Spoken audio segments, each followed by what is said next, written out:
Hello. Hello and welcome. My name is Claude Heintz, and I'm the theater director and lighting designer for the University of Wisconsin-Madison Dance Department. On behalf of the Dance Department, I would like to thank you for joining us virtually here in the Margaret Dobler Performance Space for today's event. We're working on getting everything ready, and our live stream will begin very soon. So now, I'd invite you to relax and enjoy this performance. Thank you.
Hello everyone, I'm Andrea Harris, the chair of the dance department. Thank you for tuning in to this live performance series of choreography from our recent dance graduates. It's been months of stops and starts for our students, and that makes us all the more delighted to be able to provide a safe and new way for our dance artists to be able to perform in front of a live audience. The works that you're going to see during this 3-day live stream event come from 3 BFA graduates of our program: Julianna Hom, Megan Shimke, and Alice Svedick, all of whom prepared over the course of their final year at UW-Madison concert-length material. These were to be their final undergraduate creative projects for performance last spring. The pandemic, of course, derailed those plans. And although things did not work out as planned last spring, we're very happy at this time to be able to give their work and their voices a place this fall. We believe that we must continue not only to make dance, but also to share it during this time. I want to note for you that the journey of a dance artist at UW-Madison through the final project of their degree program takes many paths.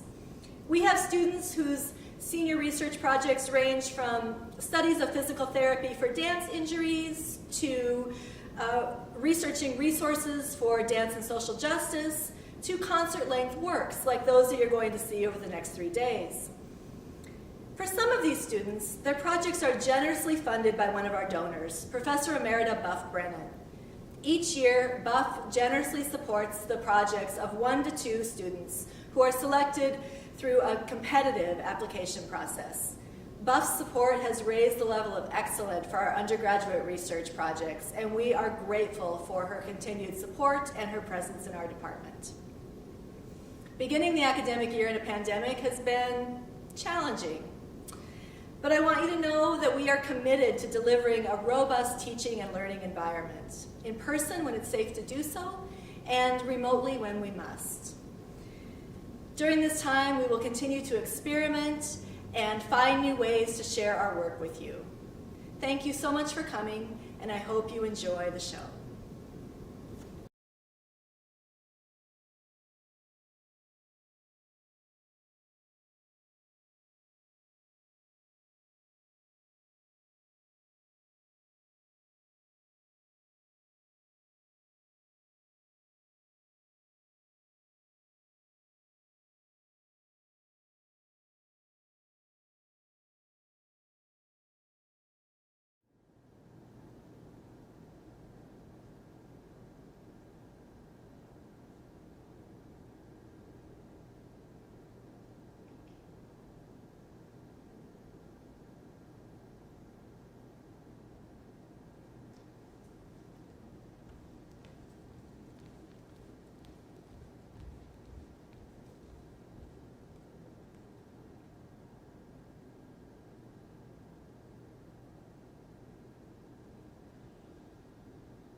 ago, aging propagandist David Frum of The Atlantic suggested calling the coronavirus, quote, the Trump plague instead of the Wuhan virus.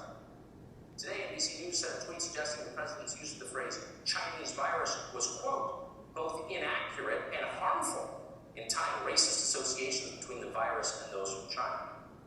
Another statement written by morons in our news media. How is it inaccurate to call a virus from China Chinese?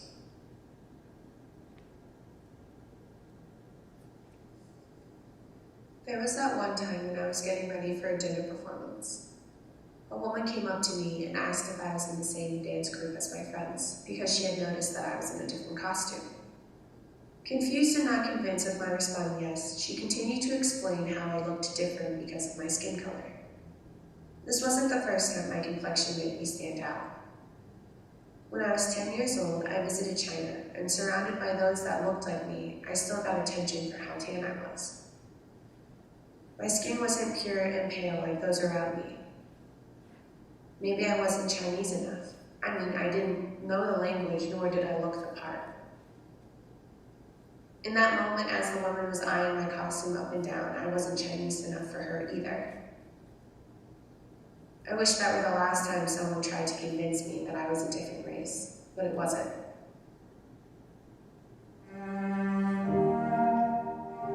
There were times when I didn't know how to identify myself when the world asked that of me. Sometimes my answer would change depending on who I'm with. I would pick the parts of me that were the most relatable or understandable to whomever I was talking to at the time.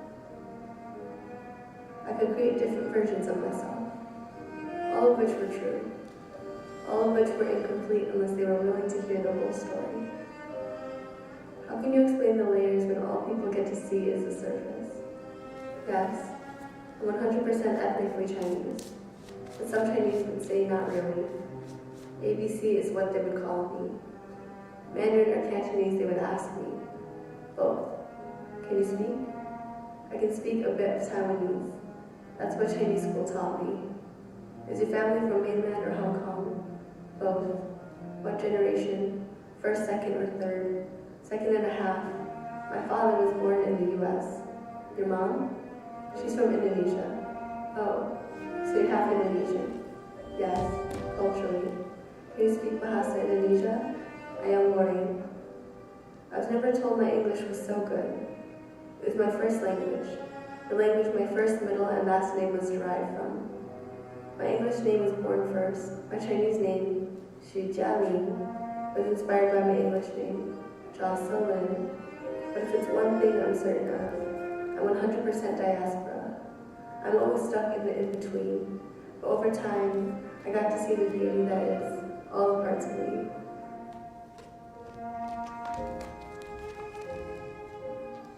There was one time when I was with an Uber driver who was an older Asian man. He looked over at me and asked me if I was Chinese. I nodded but explained how my parents were Caucasian and I was adopted. He continued on with the conversation, explaining how it was shameful I didn't know multiple languages, despite my explanation of my upbringing. When I first moved to university, I realized that the perception people have of me is sometimes misleading. Being adopted at 13 months old by a Caucasian couple in the States, I grew up considering myself more culturally American than racially or culturally Chinese. So getting to college, I found a whole new obstacle in my identity.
Once again, I'd like to thank you for joining us today.